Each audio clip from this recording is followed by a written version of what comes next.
창세기 14장.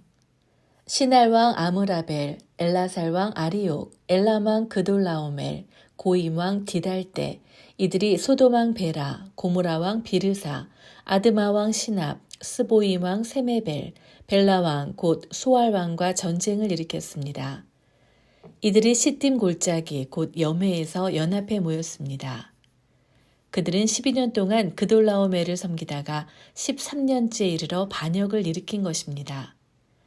14년째 되는 해 그돌라오멜과 그와 연합한 왕들이 나가 아스롯 가르나임에서 르바 족속을 치고 함에서 수수 족속을 치고 사웨 기랴다임에서 엠 족속을 치고 세일 산간 지방에서 호리 족속을 쳐서 광야 근처 엘바란까지 이르렀습니다.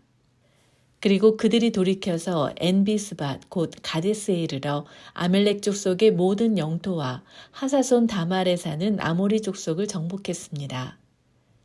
그때 소돔왕 고모라왕, 아드마왕, 스보임왕, 벨라왕 곧 소알왕이 출전해 시딤 골짜기에서 전투를 벌였는데 그 5왕은 엘람왕, 그돌라오멜, 고임왕 디달, 시날왕 아므라벨, 엘라살왕 아리옥 이 4왕과 맞서 싸웠습니다. 시딤 골짜기는 온통 역청 구덩이로 가득해서 소돔왕과 고모라 왕이 도망칠 때 그 속에 빠졌고 그 가운데 나머지는 산간지대로 도망쳤습니다. 4왕이 소돔과 고모라의 모든 물건들과 양식들을 다 빼앗아 갔고 또한 그들은 소돔에 살고 있는 아브람의 조카 롯도 사로잡고 그의 재산까지 약탈해 갔습니다. 거기에서 도망쳐 나온 한 사람이 히브리 사람 아브람에게 가서 이 사실을 알렸습니다. 그때 아브람은 아모리 사람 마므레의 큰 나무 숲 근처에서 살고 있었는데 마므레는 에스골과 아넬의 형제로서 이들 모두는 아브람과 동맥을 맺고 있었습니다. 아브람은 자기 조카가 포로로 잡혀갔다는 소식을 듣자 자기 집에서 나아 훈련받은 사람 318명을 거느리고 단까지 쫓아갔습니다. 한밤중에 아브람은 그의 종들을 나눠 그들을 공격해 쳐부셨습니다. 다메섹 북쪽에 있는 호바까지 그들을 추격해 모든 물건들을 되찾고 그의 조카 롯과 롯의 소유뿐 아니라 부녀자들과 다른 사람들까지 모두 찾아왔습니다. 아브람이 그돌라오멜과 그와 연합한 왕들을 이기고 돌아오자 소돔왕이 사회 골짜기 곧 왕의 골짜기로 나와 그를 영접했습니다. 그때 살렘왕 멜기세덱이 빵과 포도주를 갖고 왔습니다. 그는 지극히 높으신 하나님의 제사장이 되었습니다. 멜기세덱이 아브람을 축복하며 말했습니다. 하늘과 땅의 창조자인 지극히 높으신 하나님 아브람에게 복을 주시길 빕니다. 당신의 적들을 당신 손에 남겨주신 지극히 높으신 하나님께 찬양하시오. 아브람은 갖고 있는 모든 것에서 10분의 1을 멜기세덱에게 주었습니다. 소돔왕이 아브람에게 말했습니다. 백성들은 내게 돌려주고 물건들은 그대가 가지시오. 그러나 아브람은 소돔왕에게 말했습니다. 내가 하늘과 땅의 창조자이신 지극히 높으신 하나님 여호와께 내 손을 들어 맹세합니다. 왕께 속한 것은 실 한 오락이나 신발끈 하나라도 받지 않겠습니다.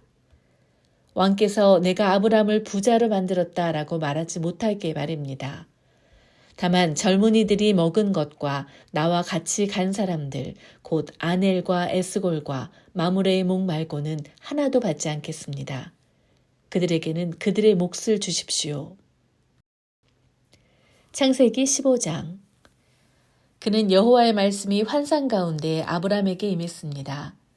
아브람아 두려워하지 마라. 나는 네 방패니 네가 받게 될 상이 아주 클 것이다.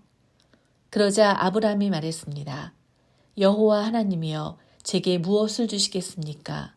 제가 자식이 없으니 제 재산의 상속은 다메섹 사람 엘리에셀이 될 것입니다. 아브람이 다시 말했습니다. 주께서 제게 자식을 주지 않으셨으니 제 집에서 난 하인이 저의 상속자가 될 것입니다. 그러자 여호와의 말씀이 그에게 임해 말씀하셨습니다. 그는 내 상속자가 되지 않을 것이다. 오직 내 몸에서 나온 사람이 내 상속자가 될 것이다. 여호와께서 아브람을 밖으로 데리고 나가셨습니다. 하늘을 올려다보고 별을 세어보아라. 과연 셀 수 있겠느냐? 그리고 여호와께서 말씀하셨습니다. 내 자손도 이와 같이 될 것이다. 아브람이 여호와를 믿었습니다. 그래서 여호와께서 아브람의 그런 믿음 때문에 그를 의롭게 여기셨습니다. 그리고 여호와께서 그에게 말씀하셨습니다. 나는 이 땅을 내 것으로 주려고 너를 갈대아의 우르에서 이끌어낸 여호와다. 그러자 아브람이 말했습니다. 주 여호와여, 제가 그 땅을 차지하게 될 것을 어떻게 알 수 있겠습니까?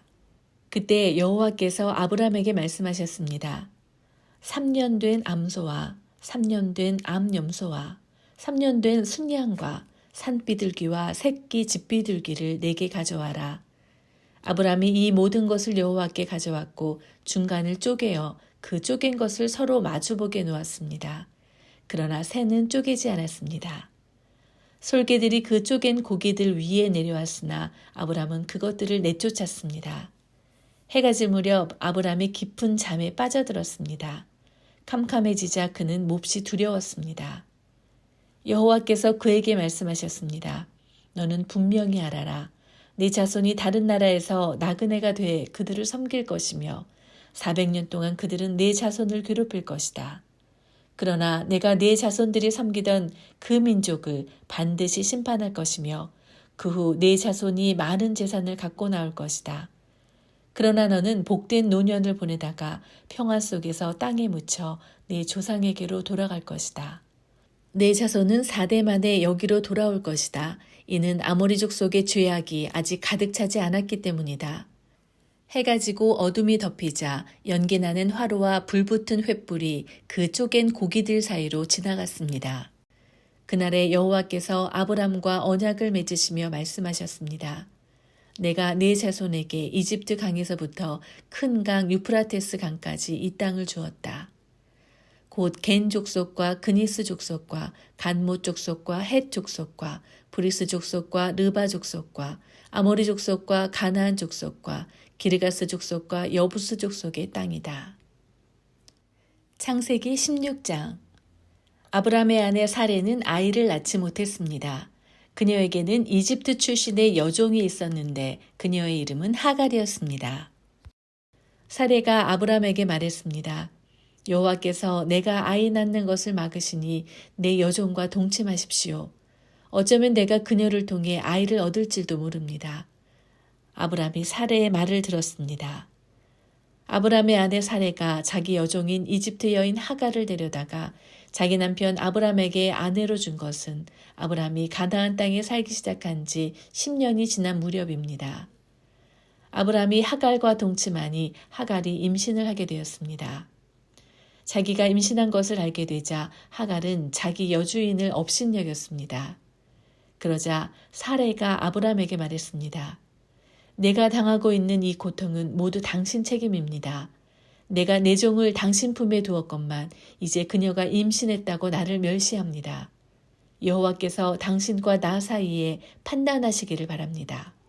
아브람이 말했습니다. 당신의 여종은 당신 손에 달렸으니 당신이 좋을 대로 그녀에게 하시오. 그러자 사레가 하갈을 학대했습니다. 하갈은 사레 앞에서 도망쳤습니다. 여호와의 천사가 광야의 샘곁 곧 술길에 있는 샘에서 그녀를 만났습니다. 여호와의 천사가 말했습니다. 사레의 종 하갈아, 내가 어디서 왔고 어디로 가느냐?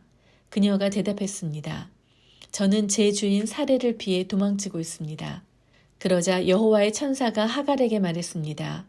내 여주인에게 돌아가서 그녀의 명령에 복종하여라. 여호와의 천사가 하갈에게 말했습니다. 내가 네 자손을 크게 번성케 해 셀 수 없을 만큼 불어나게 할 것이다. 여호와의 천사가 하갈에게 말했습니다. 내가 지금 임신했으니 아들을 낳을 것이다.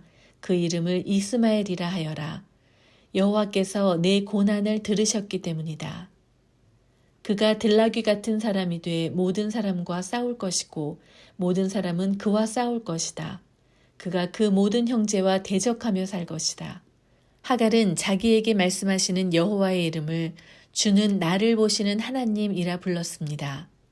내가 어떻게 여기서 나를 보시는 하나님을 뵐 수 있었단 말인가 라고 말했기 때문입니다. 그래서 그 샘은 부엘라 헤로이라 불리게 되었습니다. 지금도 그 샘은 가데스와 베렛 사이에 있습니다. 이렇게 해서 하갈은 아브람의 아들을 낳았습니다. 아브람은 하갈이 낳은 아들에게 이스마엘이라는 이름을 지어주었습니다. 하갈이 아브람에게 이스마엘을 낳아주었을 때 아브람은 86세였습니다.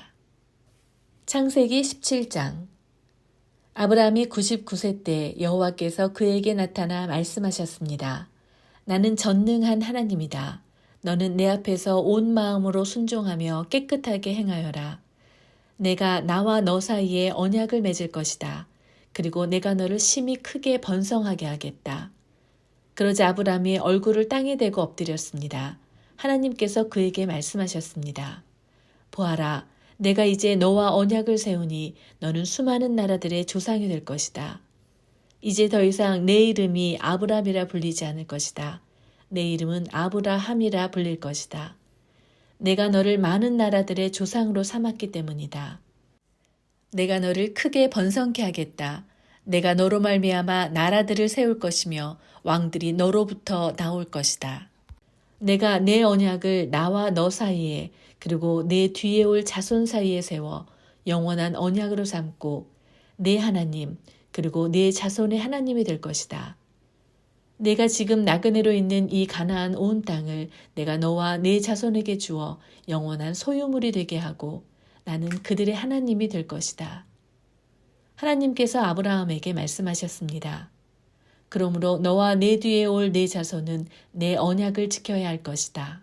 나와 너 사이에 그리고 내 뒤에 올 자손 사이에 맺은 내 언약, 곧 너희가 지켜야 할 언약은 이것인데 너희 가운데 모든 남자는 다 할례를 받아야 한다. 너희는 포피를 베어 할례를 행하여라. 이것이 나와 너희 사이에 맺은 언약의 표시가 될 것이다. 집에서 태어난 사람이든 내 자손이 아닌 이방 사람에게서 돈 주고 산 사람이든 상관없이 대대로 너희 가운데 모든 남자아이는 태어난 지 8일 만에 할례를 받아야 한다. 내 집에서 태어난 사람이든 돈 주고 산 사람이든 다 할례를 받아야 한다. 그렇게 해야 내 언약이 너희 몸에 영원한 언약으로 새겨질 것이다.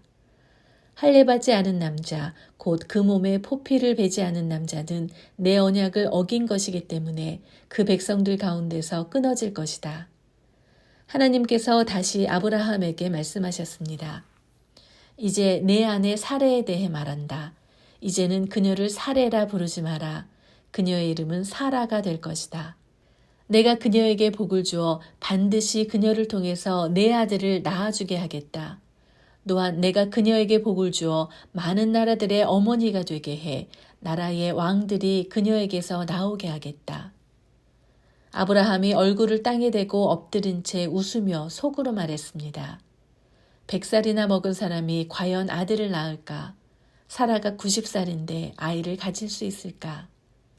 아브라함은 하나님께 말씀드렸습니다. 이스마엘이나 하나님 앞에서 복을 누리며 살기를 바랍니다. 그러자 하나님께서 말씀하셨습니다. 아니다. 내 아내 사라가 내 아들을 낳을 것이고 너는 그 이름을 이삭이라고 할 것이다. 내가 그와 내 언약을 세우고 그 뒤에 올 자손을 위해 영원한 언약을 세울 것이다. 그리고 이스마엘에 관해서는 내가 내 말을 들었으니 내가 반드시 그에게 복을 주어 자식을 많이 낳고 심히 크게 번성하게 하겠다. 그가 12명의 지도자를 낳을 것이며 내가 그에게 큰 나라를 이루게 하겠다. 그러나 내 언약은 내년 이맘때쯤 사라가 내게 낳아줄 이삭과 세우겠다. 하나님께서 아브라함과 말씀하시기를 마치셨습니다. 그리고 그를 떠나 올라가셨습니다. 아브라함은 그의 아들 이스마엘과 그의 집에서 태어난 사람이든 돈 주고 산 사람이든 그 집안의 모든 남자들을 데려다가 하나님께서 말씀하신 대로 바로 그날 할례를 베풀었습니다. 할례를 받을 때 아브라함의 나이는 99세였습니다. 그리고 할례를 받을 때 그의 아들 이스마엘의 나이는 13세였습니다. 바로 그날에 아브라함과 그의 아들 이스마엘이 할례를 받았습니다. 그리고 아브라함 집안의 모든 남자, 곧 그 집에서 태어난 사람이든지 이방 사람에게서 돈으로 산 사람이든지 상관없이 다 그와 함께 할례를 받았습니다.